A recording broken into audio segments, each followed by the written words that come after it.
Ayan mga kasay, parang matutulog na kami ng pamangkin ko dyan. Dahil nga kagabi yung guest namin, medyo late na umuwi.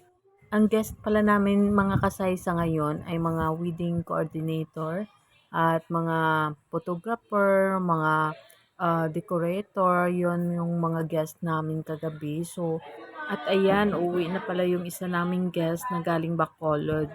Ang nauna pala naming guest ay mga 40 plus persons at ang sumunod ay mga 18 persons din. So ayan, ang saya-saya nila dahil daw napakaganda dito at napakatahimik na lugar. So yun, sabi nila, gusto pa daw nila bumalik dito. So ayan, ito lang yung ating updates for today's videos. Bye-bye and God bless and see you next time. Kita-kits ulit. At ayan mga kasay, may humingi pa ng downy sa akin.